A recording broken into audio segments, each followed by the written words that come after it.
what if I added more Spider-Men into Across the Spider-Verse? I really enjoyed the new trailers that have been coming out for the sequel to the best superhero movie of all time, but I couldn't help but notice that these trailers have been almost entirely populated with these NPC Spider-Sona-ass characters. But this is where I come in. What if I added some of the fandom's favorite Spider people into the trailer? Like Tobey Maguire, or Andrew Garfield, or even Tom Holland. They all show up later in the video, you don't have to worry about that. So anyway, I'm just gonna cut right into it and let's get started. You wanna see some real garbage? So here we have Disney's Ultimate Spider-Man, replicated in his signature art style, next to Disney's other Spider-Man, Marvel's Spider-Man. Not to be confused by the video game, of better quality. I picked this specific shot because it had some empty space right next to some Spider-Men sitting down, so I figured I'd place my subjects in that conveniently empty space. They're having a debate over whose show sucked even more. The character I definitely had the most fun recreating was definitely Ultimate Spidey. I've been clear about my feelings on the voice actor in the entirety of the show itself, but after looking at a lot of the reference images and concept art and finally drawing him out, I came to appreciate the artistic choices this show made just a small bit more. Probably because I don't have to listen to Drake Bell's stupid ass voice the whole time I was drawing it, but anyway. I made sure to capture the super emotive lenses of this Spidey as perfect as I could. There's almost never a shot in any episode of this show where Spider-Man's eyes aren't making a huge new facial expression. I decided to make him look sad, because I hate him, and I enjoy seeing him suffer. Anyway, on to the only Spider-Man TV show worse than Drake Bell's, the Spider-Man from Disney's latest attempt to get your children to buy toys. This TV show is infamous for having an incredibly low-effort art style, and just being void of any style or flair at all. I've watched a couple of videos that have said it was due to budget cuts. If you want to check out a way more comprehensive video on that, you can check out Brown Table's Rise and Fall of Marvel Animation video. So, I really could have just gotten away with drawing him all plain and boring and it would have been accurate enough for me to call it a day, but I only made him slightly less plain and boring. I added some shading from the lighting into the room and some shadow trailing off of him, and that's about it. Both of these shows suck, and I hate them. Alright, so I can't go too long without dishing out some of the big boys, so here is Andrew Garfield in the TASM 2 suit. I found a screenshot from the scene with the train where all the Spider-Men are climbing after Miles and Miguel, and I figured that this would be a perfect spot to put Andrew in his signature look all posed up. I had a lot of fun drawing this specific version of the costume, especially due to its color palette. I've complained in previous videos about the colors of this costume, but now that I got to draw this suit, maybe I was too harsh on it. I actually really liked the, kind of maroonish, well, it's not maroon, that's harsh. Maybe the lighter maroon with the dark blue, specifically navy blue. It's a good color combo, and you know what, I'll admit I was too harsh on it. It's character development. It's not that I never liked this suit. That old video was just a way for me to air out some issues I had about it. But maybe highlighting the small issues aren't really important when the rest of the costume is already way greater than them. And the colors of the suit are fine, even if they are a little dark. For my next couple of cameos, I want to use this specific shot of Miles Morales escaping, and add someone about to tackle Miles from behind. But while I'm fine with backgrounds not being of the best quality, Miles here is definitely going to need a bit of a touch-up. At first I planned on just redrawing Miles, but then I figured, why not just add a different version of Miles Morales instead? I opted to go for the Miles Morales of the PS4 game, sporting his classic costume. I was tempted to put him in any one of the other costumes from the game, specifically the tracksuit since it's my favorite, but I thought the classic would work out just fine. I made sure to make his costume have distinct shading styles, bouncing from the dot texture to a simpler style for shiny areas of the costume. And now for his pursuer, Spider-Man from the Marvel vs. Capcom series. This Spider-Man has become one of my favorite looks for the character as of recent, just due to his massive eyes and his overall demeanor. They very clearly took everything about Spider-Man and turned it up to the max to make him more unique when compared to the rest of the cast of the game. And I'm all for it. And then they fucking ruined him by making his voice Robbie Damon's and turned his body physique from regular Spider-Man into Giga Chad. Anyway, I wanted to be more true to this style of Spidey by keeping him accurate to his more orange hue that he always displays in game. This costume has single-handedly changed my mind on orange and blue Spider-Man. I used to hate it, but ever since I got my ass beat in an alleyway by color theory enthusiasts, I've changed my mind. That crawler assault is gonna beat the shit out of Miles, no lie. Lego Spider-Man.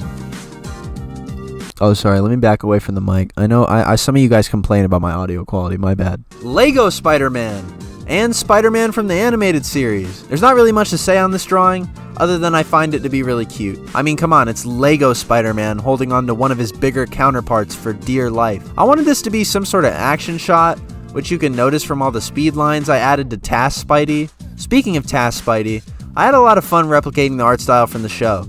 He's been drawn all sorts of ways by the animators of that show, usually looking a bit inconsistent between shots. I guess that sort of helps with the accuracy of the show, since it makes sense that none of these costumes would look exactly the same, since Peter's always making 5 million of them whenever they break. But it also helps with me getting away with taking some liberties. The things I had to nail were his signature lenses, the cutout space on the chest for his spider logo, and his massive fucking man titties.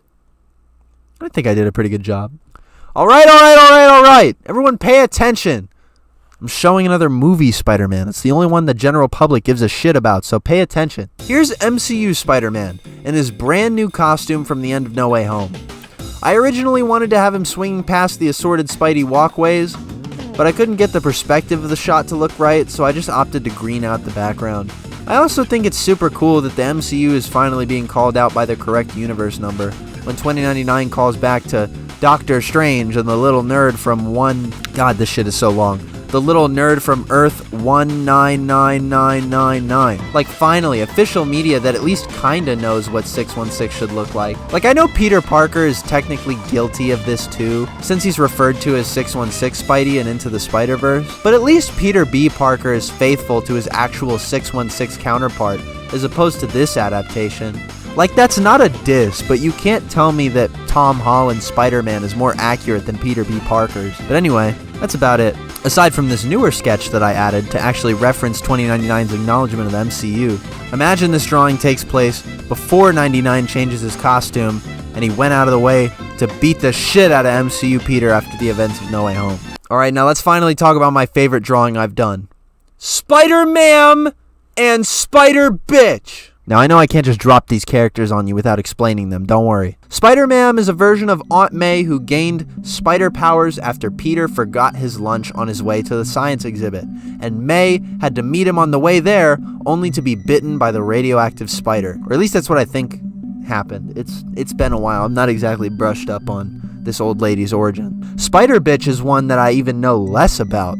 So, apparently, Spider-Bitch is Ashley Barton, the granddaughter of Spider-Man and the daughter of Hawkeye? What the fuck?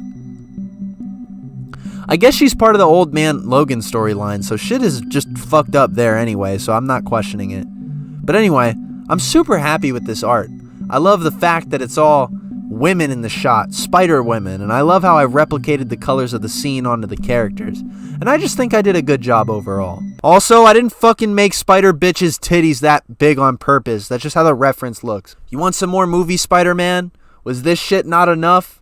Do you want more? Fine. I'll give you more movie Spider-Man. But only if you like and subscribe. It's Spider-Man 24/7 on this channel, so you'd love it if you love Spider-Man. Anyway, who else would be chasing a subway train other than Sam Raimi's Spider-Man? I wanted something fun and dynamic, and I noticed that there's a shot in the trailer where you can actually see the 2099 train fly by. So I figured I'd snag the last frame of it and draw Tobey Maguire himself over it. Now that I'm finally drawing a character who doesn't have an art style, here's where I can actually branch off and try to do something unique with how I draw these characters. I say that like I haven't drawn other characters devoid of style within this video. Because I wrote this part earlier in the script. I decided to ditch the standard silver webbing look and go with something completely white instead. This makes the webs pop out against the suit a bit more, and I think it creates a greater contrast against the darker blue portions of the costume. There isn't really much to say here.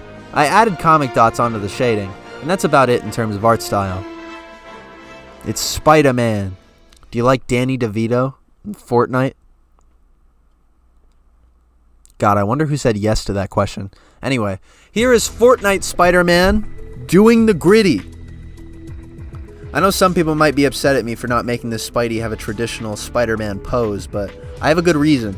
We already have Spideys who do that, so making this one do the gritty just makes most sense to me. It makes him more unique, and it's fitting. I mean, come on, it's Fortnite. Anyway, here's the Danny DeVito I promised earlier. One of my chatters suggested I draw him as a joke when I was drawing this drawing live. Drawing. So many drawing. Ugh. And then I figured, why not? Here's Danny DeVito in his Spider-Man outfit from the iconic meme. This goddamn costume should be in a museum. Here's Kane. I wanted to splash some more pink on him. That's really all I have to say in terms of this specific drawing. It was one of the first drawings I tried to do to emulate the Spider-Verse art style, which I think is really apparent.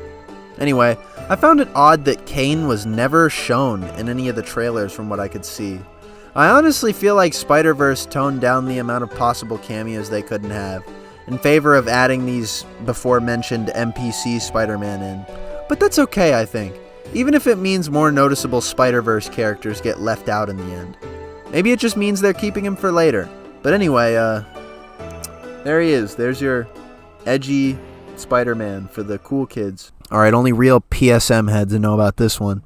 These are my boys, my Spider-Sonas. I used to have a comic book about them back in the day, but I started to dislike the book's direction as I went on with it, and I ended up canceling it.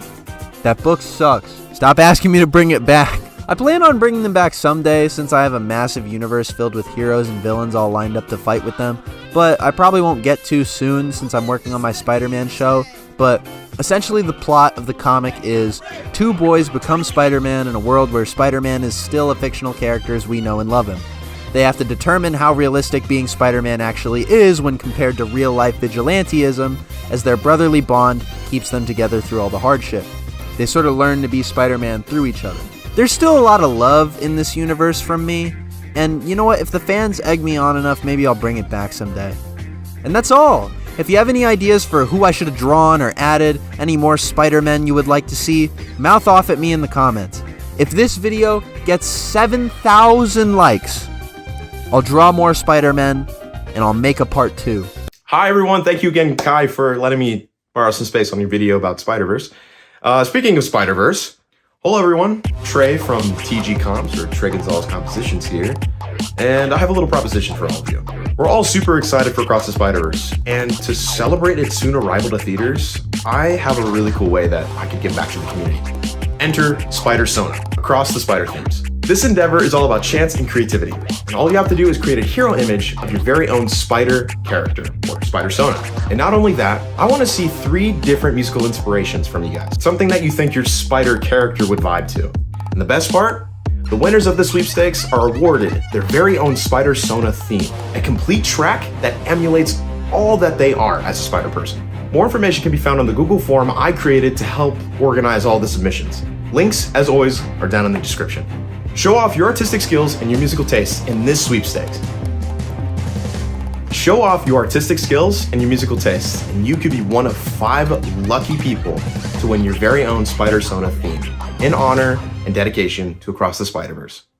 Thank you so much for watching this video, and I'll see you guys next time.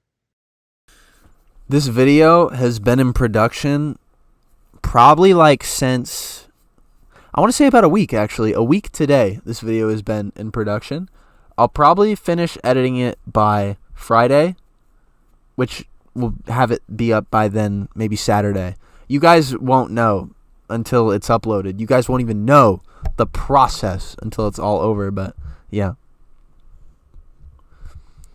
This is the end card, by the way. This is where you go when you want to know juicy tidbits about the process of this channel, my life, updates, etc. If you like me that much, stick around. But yeah, really excited for Spider-Verse. It's coming out in pretty much like a month. Pretty much like a little over a month and a half.